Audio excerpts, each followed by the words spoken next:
skuad lama ini diduga iri kepada almarhum sehingga suka memberikan laporan yang sifatnya itu, mohon maaf dalam tanda petik, menjilat atasan kan begitu, untuk mendiskreditkan dia. Nah, via apa Pak 7 Juli itu Pak?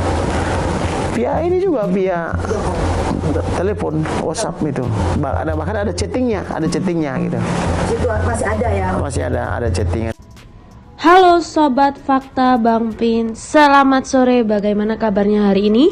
Kali ini Fakta Bang Pin akan mengulas berita masih terkait berita viral tentang Brigadir J yang sangat miris ya guys ya. Kali ini berita diunggah oleh Grid pada laman Babe News. Berita ini diunggah dengan judul "Satu Indonesia sampai bergidik ngeri, hasil autopsi Brigadir J bikin miris, Menko Polhukam sampai angkat bicara tegaskan hal ini."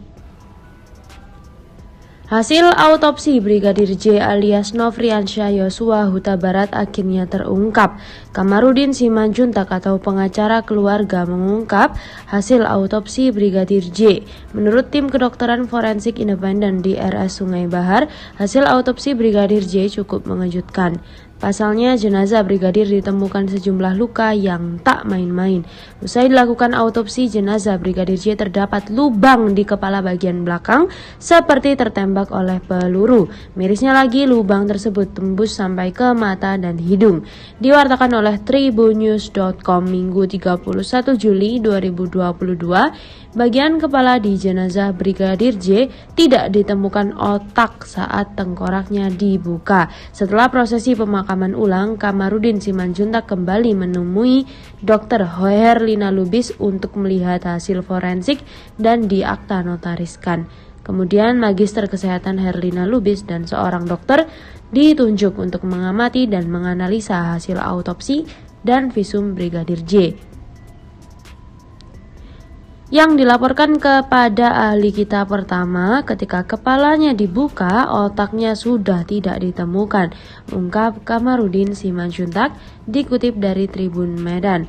Tak hanya kehilangan otak, dokter forensik yang mengotopsi ulang juga menemukan semacam penempelan lem di kepala.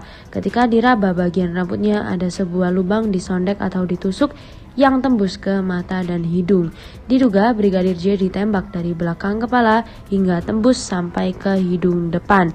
Tim dokter forensik juga menemukan di tengkorak Brigadir J ada 6 retakan yang diduga akibat tembakan, namun tidak menutup kemungkinan akibat hal lain. Ketika dibuka bagian perut sampai ke kepala, ditemukan otak Brigadir J pindah ke bagian perut. Selain itu juga ditemukan diduga tembakan dari leher mengarah ke bagian bibir. Dokter forensik menemukan 4 lubang di dada yang diduga itu adalah bekas tembakan. Terdapat luka terbuka di bagian bahu yang dagingnya hampir terkelupas. Berita selanjutnya masih terkait Brigadir J. Kali ini berita datang dari Tribun Manado, diunggah pada laman Babe News dengan judul "Baru terungkap Putri Sambo perintahkan Brigadir J lakukan ini di rumah Verdi Sambo, terpantau CCTV." Fakta-fakta kegiatan Brigadir J sebelum tewas. Tiba di Duren 3 bersama istri Verdi Sambo, dapat perintah dari ibu Putri dan Verdi Sambo. Komisioner Komnas HAM Khairul Anam akhirnya mengungkapkan hasil temuan CCTV yang menunjukkan aktivitas Brigadir J dan Irjen Verdi Sambo serta Putri Sambo alias Putri Chandrawati di Kompleks Polri Duren 3, Pancoran, Jakarta Selatan. Temuan rekaman CCTV tersebut sebelum Brigadir J dilaporkan tewas ditembak rekannya Barada E. Komnas HAM menjelaskan bahwa terlihat aktivitas Brigadir J dan Putri Chandrawati di rumah Verdi Sambo. Rekaman video tersebut merupakan bukti yang didapat dari 27 titik CCTV dari Magelang hingga Duren 3, Jakarta Selatan. Rekaman tersebut terdiri dari 20 video dan memperlihatkan bahwa Brigadir J masih hidup. Khairul Anam menjelaskan bahwa dari 20 video tersebut terlihat rombongan sampai ke rumah Verdi Sambo. Sebelum terjadinya berita baku tembak di rumah Irjen Verdi Sambo yang menewaskan Brigadir J setelah ditembak Barada E. Yang paling penting dalam video ini, di area Duren 3, video merekam ada Irjen Sambo, ada rombongan dari Magelang. Jadi Irjen Sambo masuk duluan, setelah sekian waktu terus ada rombongan baru pulang dari Magelang, ungkap Hoirul. Selain itu terlihat juga aktivitas Brigadir J dan Putri Chandrawati di rumah Verdi Sambo. Begitulah kira-kira berita terkait Brigadir J. Semoga teman-teman bisa mengambil pelajaran dari berita ini. Dan jangan lupa untuk tetap semangat, tetap tersenyum, dan selalu bahagia. Terima kasih. Wassalamualaikum warahmatullahi wabarakatuh. Dari bukti-bukti yang saya cari, ada dugaan keras. Setidaknya kan yang satu sudah mengaku dia pelakunya, tahu, walaupun dia bilang dalam rangka menyelamatkan Ibu Putri itu, katanya yang menjerit itu. Harusnya kalau saya jadi penyidiknya, begitu terjadi ada pembunuhan, langkah pertama adalah tangkap semua orang di rumah itu.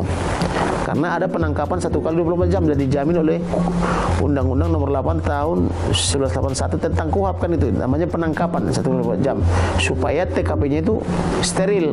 Yang kedua, pasang polis lain. Tidak boleh orang melintas ke situ karena sudah dipasang polis lain.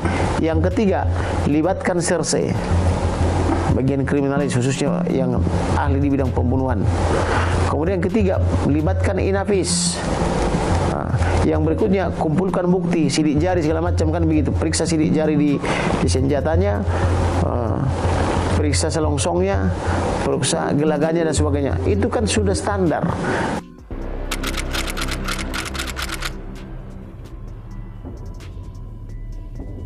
Itu sudah saya kasih buktinya kepada penyidik, handphonenya sudah disita.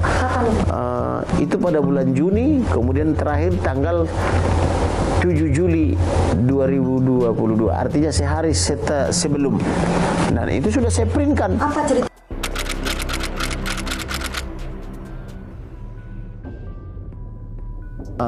Ceritanya adalah bahwa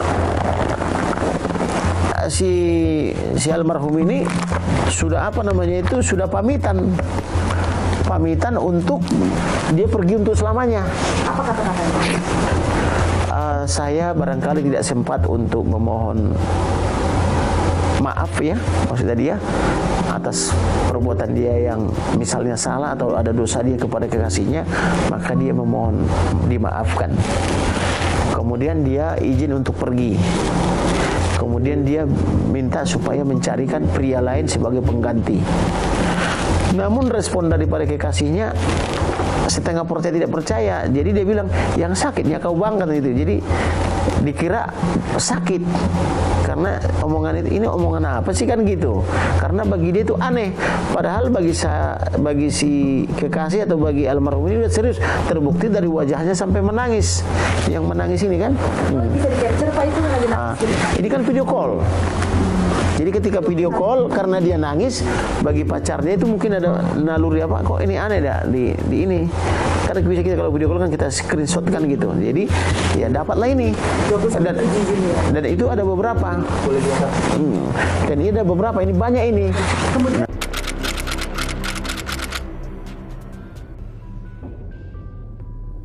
Nah, ancaman yang diberikan itu adalah ancaman dia akan dihabisi. Oleh? Siapa yang mau menghabisi kau banget? Ini squad lama ini kan gitu. Nah, squad lama itu telah dipahami oleh dia.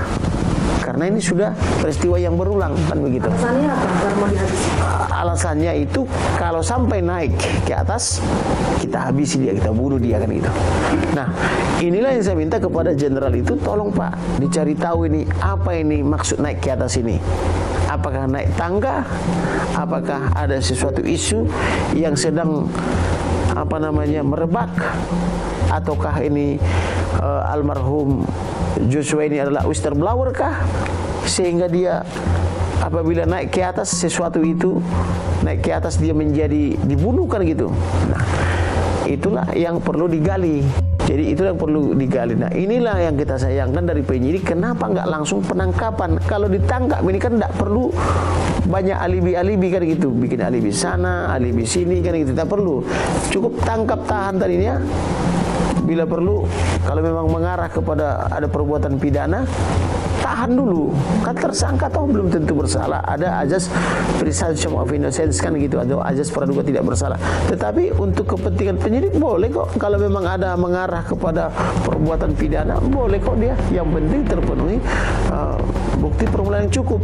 Misalnya ada keterangan saksi, ada bukti surat atau elektronik seperti ini kan berdasarkan undang-undang ITE kan, ini kan termasuk bukti surat atau elektronik gitu.